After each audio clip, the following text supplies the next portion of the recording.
இந்த உலகில் பிறப்பு இறப்பிற்கான ஒரு அழிவற்ற சக்கரம் தொடர்ந்து சுற்றிக் கொண்டிருக்கிறது.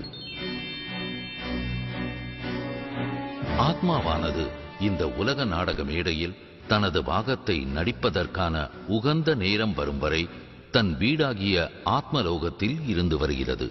மேலும் ஆத்மா ஒரு முறை இந்த உலகிற்கு நடிப்பதற்கு வந்துவிட்டால் மற்ற அனைத்து ஆத்மாக்களும் இந்த நாடக மேடைக்கு வரும் வரை அது இங்குதான் தொடர்ந்து பிறவிகள் எடுத்து நடிக்க வேண்டும். இடையில் திரும்பி ஆத்மலோகத்திற்கு செல்ல முடியாது. கர்மா என்றால் செயல் என்று பொருள்.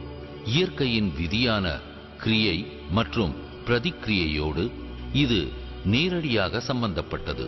இதுவே ஒவ்வொரு மனிதனின் வாழ்க்கையையும் கட்டுப்படுத்துகிறது.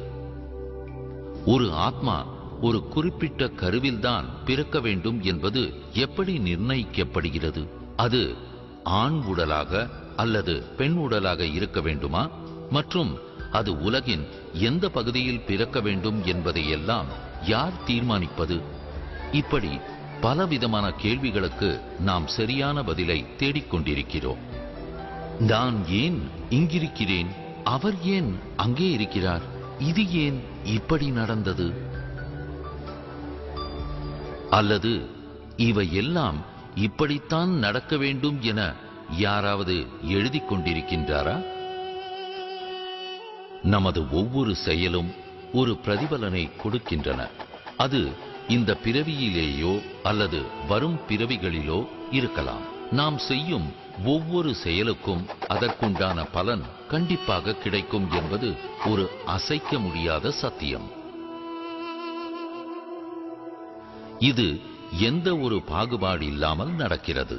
இதுதான் கர்மத்தின் விதி அல்லது செயல் மற்றும் பிரதிபலனுக்கான விதி. இந்த கர்மத்தின் விளைவை யாராலும் மாற்ற முடியாது.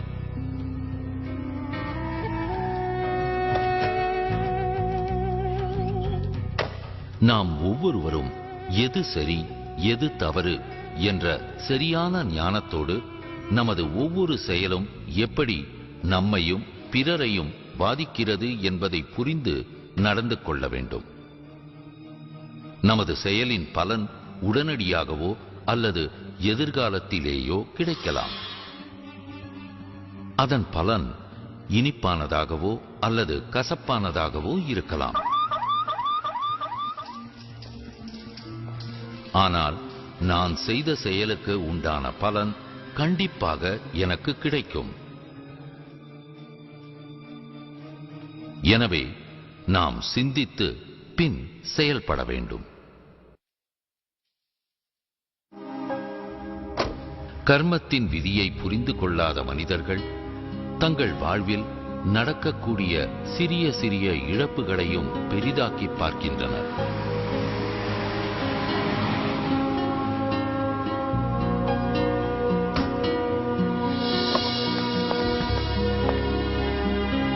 எதிர்காலத்தில் என்ன நடக்கும் என்பது அவர்களுக்கு தெரியாது. இப்படிப்பட்ட நேரத்தில்தான் சிறிது பொறுமையை நாம் கையாள வேண்டும்.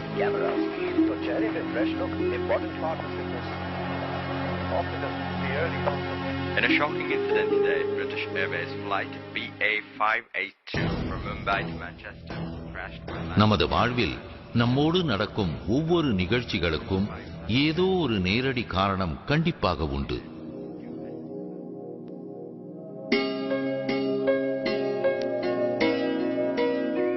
நான் நிகழ்காலத்தில் என்ன செய்கிறேன் என்பதுதான் எனது எதிர்காலத்தை நிர்ணயிக்கிறது.